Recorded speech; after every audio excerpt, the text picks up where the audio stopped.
Halo, kita bertemu lagi di pelayanan digital Perkantas Labuhan Batu. Kali ini saya akan membawakan eh, satu pembahasan terkait dengan apa yang belakangan ini gitu ya, banyak kita saksikan atau kita alami, bahkan bagaimana kita melihat gejala-gejala sosial di mana kita hidup saat ini. Beberapa waktu lalu hingga belakangan ini kan ada banyak yang membahas tentang orang-orang pamer begitu ya, orang-orang pamer kekayaan, uang dan seterusnya. Tapi sebetulnya apa sih yang terjadi gitu ya? Nah, kita akan melihat dari perspektif Alkitab ya. Sebetulnya Paulus sudah menuliskan di dalam 2 Timotius 3 ayat 1 sampai ayat yang ke-9 di dalam perikop keadaan manusia pada akhir zaman. Nah, mari kita lihat, saya akan fokus di ayat 1 sampai ayat 5 saja. Di sini dikatakan, ketahuilah bahwa pada hari-hari terakhir akan datang masa yang sukar. Jadi ini jelas menunjukkan satu masa waktu. Kalau Paulus menyebutnya hari-hari terakhir. Apa yang dimaksud Paulus dengan hari-hari terakhir di sini? Beberapa di dalam konteks pada gereja mula-mula menangkap bahwa Paulus sedang bermaksud segera, sesegera mungkin. Sehingga beberapa orang-orang percaya di gereja mula-mula itu seperti tinggal menghitung hari, menghitung bulan, bahwa hari-hari terakhir, hari-hari Yesus datang kedua kali itu akan tiba begitu. Nah, memang kesannya demikian, tetapi kalau kita membaca bagian ini, 2 Timotius ini kan ditulis oleh Paulus di akhir hidupnya kepada Timotius. Sehingga kita bisa menangkap kesan gitu ya, bahwa ketika dia menuliskan ini, dia sedang digerakkan oleh satu kegelisahan tentang masa yang akan kita hadapi. Sehingga kalau disebut hari-hari terakhir bukan soal batas waktu, bahwa kiamat sudah akan datang, bukan. Tetapi hari-hari di mana kita menantikan kedatangan Yesus, itulah hari-hari terakhir itu. Nah, pada hari-hari terakhir itu dikatakan manusia akan mencintai dirinya sendiri dan menjadi hamba uang. Lalu kemudian dituliskan oleh Paulus, mereka akan membual, menyombongkan diri, menjadi pemfitnah, berontak terhadap orang tua, tidak tahu berterima kasih, tidak mempedulikan agama, tidak tahu mengasihi, tidak mau berdamai, suka menjelekkan orang, tidak dapat mengekang diri, garang, tidak suka yang baik, suka mengkhianat, tidak berpikir panjang, berlagak tahu, lalu ditutup lebih menuruti hawa nafsu daripada menuruti Allah. Nah, kalau kita lihat di awal dan di akhir dari ayat 2 sampai ayat 4 ini, sebetulnya di dalam bahasa Inggris digunakan kata yang sama, lovers of themselves gitu ya, pecinta diri, kemudian lovers of money, pecinta uang, lalu ditutup dengan pecinta kesenangan, lovers of pleasure, dan lovers of God. Jadi kalau kita lihat ayat 2 sampai ayat 4 ini, ada 3 hal ini, yang dimana manusia itu pecinta diri, pecinta uang, pecinta kesenangan daripada mencintai Allah. Dan keterangan yang lain itu menunjukkan bagaimana gejala yang muncul, ataupun perilaku, ataupun keadaan yang menyertai akan 3 kondisi ini. Jadi kalau bisa dikatakan bahwa ketiga kondisi inilah yang menggambarkan manusia zaman akhir. Nah, bukankah ini yang sedang kita hadapi? Semua bentuk-bentuk pamer kekayaan, pamer uang, pamer kesenangan, itu menunjukkan bahwa apa yang dituliskan Paulus, kehidupan yang kita hidupi sekarang ini di dalam masa-masa akhir ini adalah kehidupan yang demikian. Nah, mungkin beberapa di antara kita akan berkata, enggak kok, aku enggak pamer-pamer. Tetapi apakah kita terlepas daripada hal ini? Nah, sekarang mari kita lihat poin daripada bagian ini. mencintai diri, mencintai uang, dan mencintai kesenangan lebih daripada apapun. Mencintai diri, kita menjadi sangat subjektif. Nah, di dunia di mana kita sedang hidup saat ini adalah dunia di mana kita menyamakan antara persetujuan dengan kebenaran. Kita menjadi sangat subjektif. Pusat daripada dunia adalah diriku. Itulah yang ditunjukkan oleh semua aspek di dalam kehidupan kita saat ini. Sehingga iklan gitu ya, ketika mereka mengiklankan sesuatu atau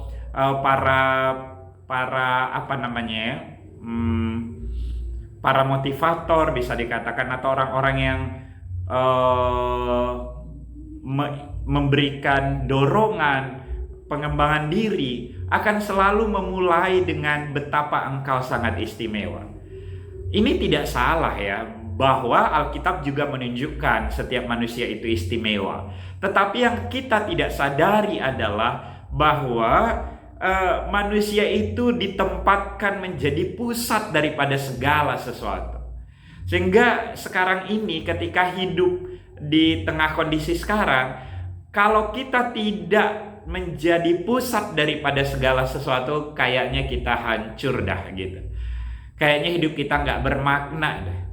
Sehingga ini tanpa sadar juga sebetulnya menjadi sebuah gaya hidup, menjadi sebuah prinsip, bahkan menjadi sebuah filsafat yang kita hidupi begitu. Sehingga kita ini kehilangan sense keterhubungan dengan orang lain, berempati. Kalau kita hidup terus-menerus memberikan diri pada orang lain, seolah-olah ada yang salah dengan kita. Nah, jadi kita hidup di dalam kondisi lovers of themselves, mencintai diri lebih daripada mencintai Tuhan. Sehingga pusat daripada segala sesuatu menjadi diri kita. Menarik sekali ya, waktu saya membaca buku Homo Deus dari Yuval Harari itu, pada akhirnya perkembangan peradaban manusia ini akan menjadikan manusia sebagai Tuhan. Dan menurut buku itu, itulah satu perkembangan yang logis daripada sejarah dan peradaban manusia. Pada akhirnya ketika kita melihat perkembangan dari zaman batu dan seterusnya, perkembangan yang logis adalah manusia akan menjadi Tuhan. Bahwa Tuhan itu pada masa religius begitu ya, menjadi sesuatu yang logis pada masanya. Tetapi sekarang ini menuju kepada abad-abad kemajuan ini, pada akhirnya satu perkembangan yang logis adalah manusialah akhirnya menjadi Tuhan.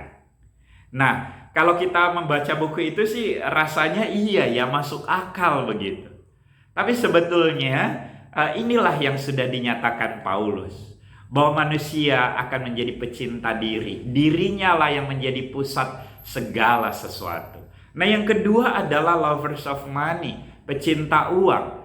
Nah, sekarang ini tidak ada lagi yang tidak diukur dengan uang, begitu ya. Kekayaan, kepemilikan, itu semua bicara tentang uang. Dan semua influencer-influencer yang katanya sedang mempengaruhi orang, memotivasi orang, itu tidak lebih daripada sebuah pamer uang, kekayaan, kemapanan, kepemilikan, dan seterusnya. Sehingga tanpa sadar sebetulnya ini pun menjadi sebuah prinsip, sebuah falsafah, sebuah nilai di dalam kehidupan manusia. Sehingga sekarang ini yang disebut berhasil, yang disebut mencapai apa yang harusnya dicapai manusia, itu diukur dengan jumlah-jumlah, dengan uang, dengan kepemilikan. Padahal sebetulnya apa yang dikatakan Paulus, manusia di zaman akhir menjadi pecinta uang. Sehingga kita tidak lagi berani menghadapi penderitaan, tidak berani menghadapi kemiskinan, tidak berani menghadapi kekurangan, tidak berani menghadapi kesulitan. Kita tidak berani menghadapi semua itu. Padahal sesungguhnya itu bagian daripada hidup. Itu bagian daripada hidup. Sehingga semua orang sekarang berlomba-lomba untuk mengejar kepemilikan, mengejar uang, mengejar materi. Nah, kehidupan kita sekarang menjadi kehidupan yang sangat materialis, begitu. Kembali kepada buku yang saya baca itu ya, Homo Deus. Di sana juga akhirnya ditunjukkan bagaimana perkembangan manusia yang akhirnya menjadikan manusia menetapkan segala sesuatu itu menurut menurut data dan menurut hasil daripada data-data. Nah, tidak salah juga dengan itu.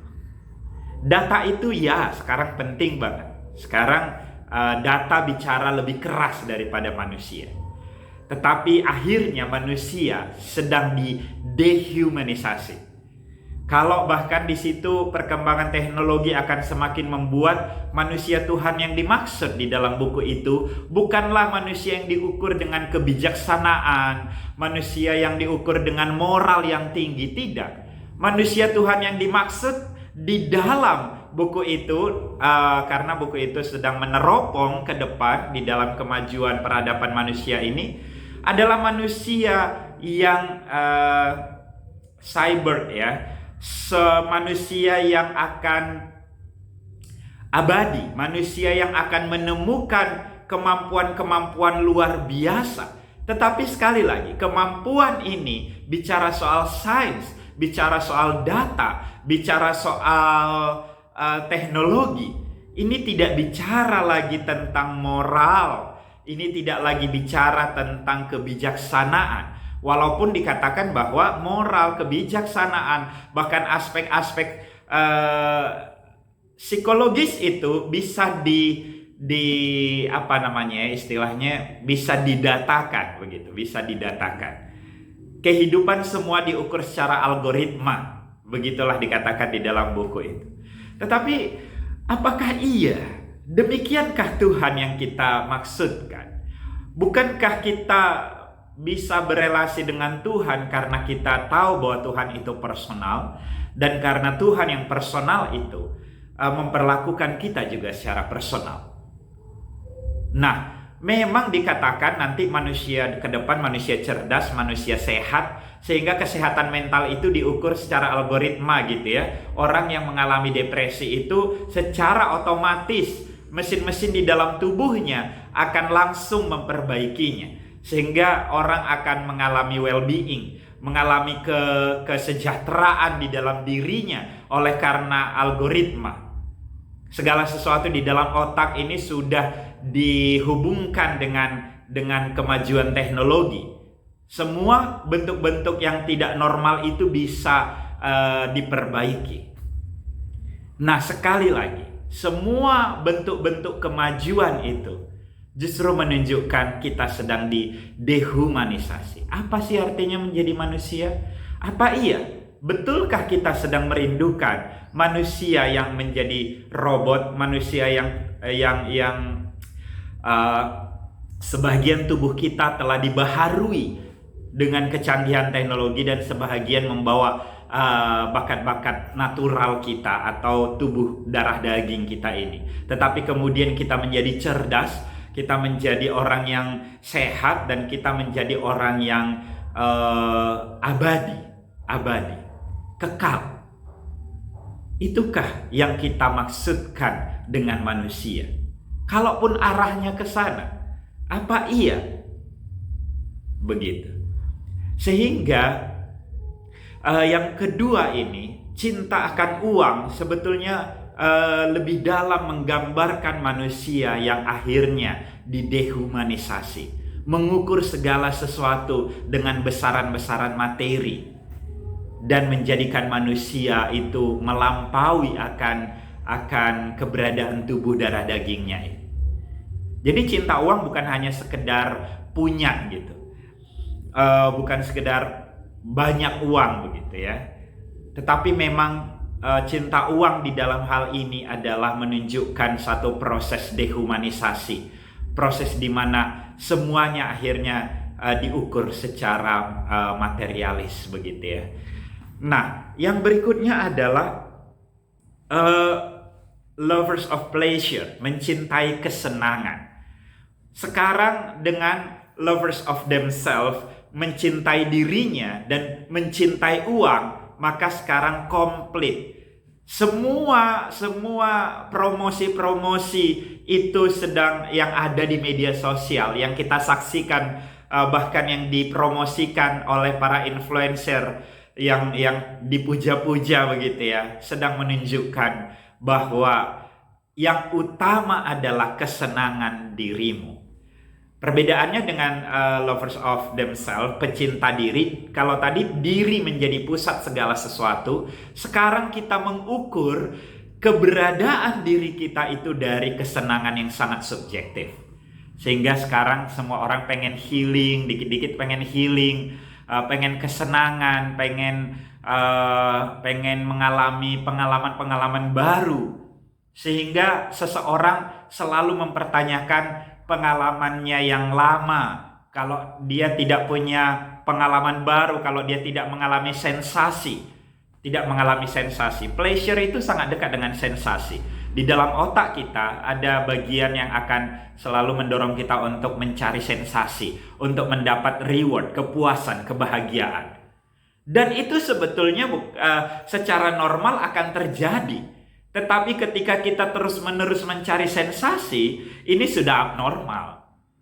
Maksudnya secara normal, manusia itu ketika mendapat satu pengalaman baru, maka dopamin akan dipompakan begitu ya, sehingga otak kita sedang mengalami rasa senang, bagian otak emosi kita akan menangkap satu kebahagiaan dan memberikan reward, berikan lagi dopamin begitu, dan seterusnya. Secara natural. Tapi kalau kita akhirnya terus mencari, berarti kita mencari sensasi. Nah, mencari sensasi itu sendiri secara psikologis sudah menjadi sebuah abnormalitas begitu. Orang-orang yang tidak bisa diam, sulit menghadapi kebosanan, itu akan selalu mencari sensasi, sehingga akan terjebak ke dalam berbagai-bagai candu. Tapi katakanlah kita tidak candu. Apa yang dikatakan di sini pecinta kesenangan adalah bagaimana ini juga menjadi prinsip, menjadi value, menjadi falsafah hidup manusia saat ini. Sehingga sekarang semua diukur keberadaan dirinya itu berdasarkan kesenangan yang sangat subjektif. Apakah aku dipuaskan atau tidak? Padahal sifat manusia tidak akan pernah puas, sehingga dia akan terus mencari. Nah, keberadaan diri kita akhirnya diukur dari kesenangan. Kita tidak lagi bisa menghadapi diri kita yang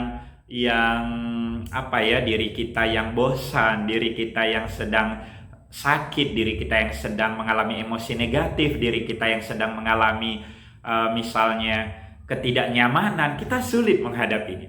Kita akan selalu meyakini bahwa semua itu salah dan kita perlu sesuatu yang akan menggantikannya berupa pengalaman yang memberi kesenangan di dalam diri kita. Saya ulangi.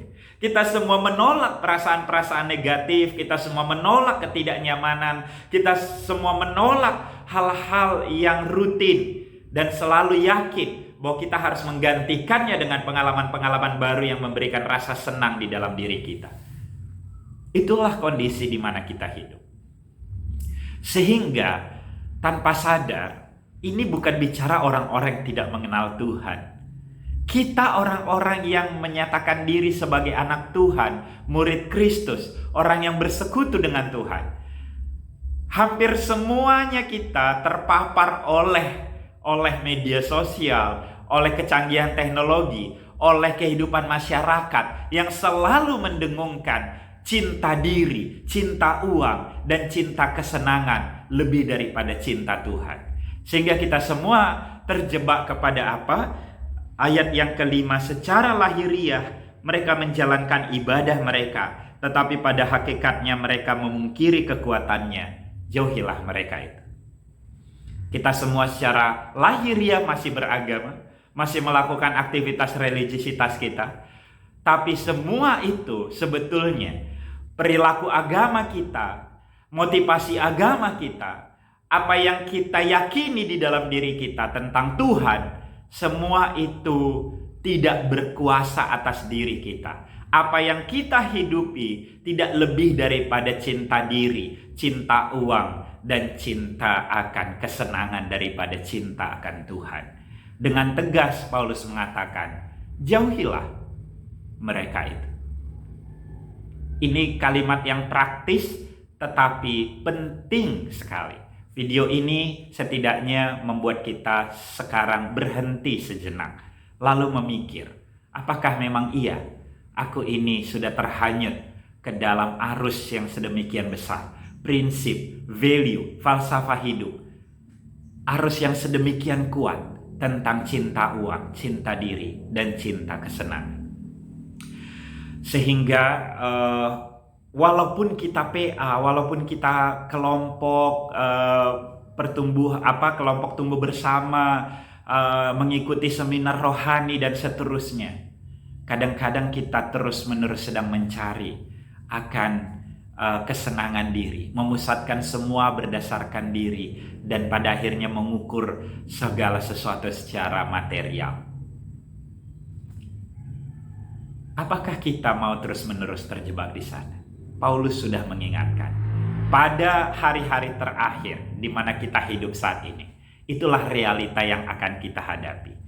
Nah, kalau kita mau lanjut sedikit ya, bagaimana hal praktis, saya tidak akan uraikan panjang, tetapi dikatakan di ayat 10, tetapi engkau.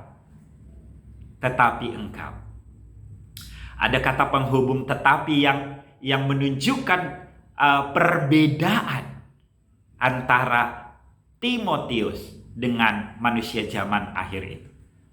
Sehingga bagi kita pun, tetapi engkau, Paulus mengatakan, telah mengikuti ajaranku, cara hidupku, pendirianku, imanku, kesabaranku, kasihku, dan ketekunanku. Jadi tetapi kita hendaknya tidak sama dengan dunia. Meskipun kelihatan sangat logis semuanya sangat logis. Semua sedang berlomba ke sana. Semua sedang terarah ke sana. Semua sedang bergerak ke sana. Seperti yang saya katakan, ketika membaca buku Homo Deus itu, arah perkembangan peradaban manusia seakan itulah logikanya. Tidak mungkin tidak. Tetapi setiap anak-anak Tuhan dipanggil untuk kembali kepada Tuhan. Tetapi engkau, kiranya kita semuanya mengikuti apa yang Tuhan inginkan dari kita, bukan apa yang dunia ini inginkan dari kita. Tuhan memberkati.